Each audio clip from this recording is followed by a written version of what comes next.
Now, I've been blessed with several opportunities to serve. I'm your council member, but I'm also a Valley firefighter, and it's already heating up outside, and that means pool time. This month's Safety Check-In is all about staying safe around water, and joining me to tell you more is one of my team members from District 5, Aaron Searles. How are you, Aaron? Good. How are you doing? Good.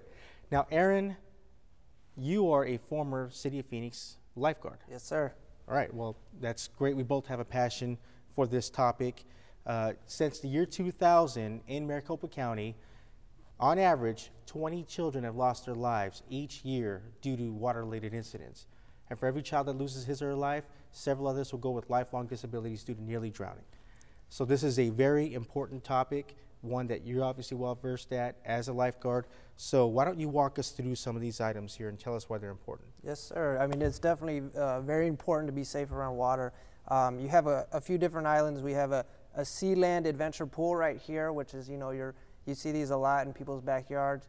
And what's important about these is they look fun, and they can be fun as long as they're used properly. I mean, look at the kid right here. Yay, he's having a great time. But you also have to understand that these can be potentially water hazards, and a child can easily drown in one of these. So you always have to be careful and make sure you're watching your kids when they're playing in these. Well, as you could tell here, you're absolutely right. All it takes is 2 inches of water for a child to drown. So that does look like a lot of fun. I'm sure it is, but we should always watch our children around water, no matter how much water we're talking about, right? Definitely. No, you always got to be safe. What do we have here? And here we have a nice life jacket. You always should have one of these on, especially if you're playing around water. The one and key thing that you must check when buying life vests is that they have to be U.S. Coast Guard certified. And they all have that. Either it's on the back here or it'll be in the material up front. So if it's not U.S. Coast Guard certified, you need to be careful and make sure that you're using the proper life jackets. Now, Aaron, you're absolutely right about that. And you have a lot of parents who are out there and they feel safe about putting the floaties on their children's arms. Tell us why we shouldn't use those. Well, floaties are really, it's a false safety. They're one of the things I used to really fear when I was a lifeguard at the pool, because parents will put on these floaties and think they're as good as a life jacket when that is not the case. Because as you know, Councilman, one of the things that will happen is a child will jump in and they'll slip right off. And the parent will be nowhere around because they think they're okay because this is as good as a life jacket. And that's not the case. So I've actually had to go in on several occasions for a child that has been wearing floaties, but they slipped off right when they jumped in. And that's kind of the same issue with one of these balls. Nice pink ball, very friendly.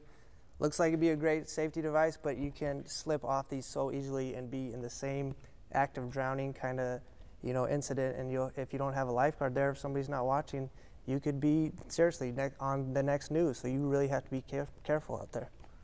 All right, now water-related incidents are important, but it is heating up, and let's talk a little bit about you brought out a hat, obviously for shade, but other items that people should use are chapstick, sunblock. They should be sure to drink plenty of water to be safe. I do want to point out one more item here, and that's a whistle. And it makes sense that you would bring that out as a lifeguard. Yes. Whistles, your best friend. I mean, if you got an emergency going on, blow this 3 times, and then it's going to let everybody else know. And also, the reason why I brought out the hat, and what a great hat it is, I have to put it on, is because you want to wear something like this, so this will tell you who's the supervisor of the pool, who's going to be the one responsible for wearing them. And yes, I look silly with it, but you obviously know that I'm the supervisor because I look the silliest at the pool. So it's always key to make sure you have someone in charge. And thank you for bringing this out. This is obviously very important. Children can drown any time of year. April happens to be Water Safety Awareness Month, so let's talk about it this month, but we should always talk about it. For more information, visit Phoenix Fire's website. I hope you enjoyed this episode of DTV. I'd like to thank our guests for joining me on the show. And I'd like to hear from you. Please feel free to call my office, send an email, or visit phoenix.gov/District 5, and you can connect with me on Facebook, Twitter, and YouTube.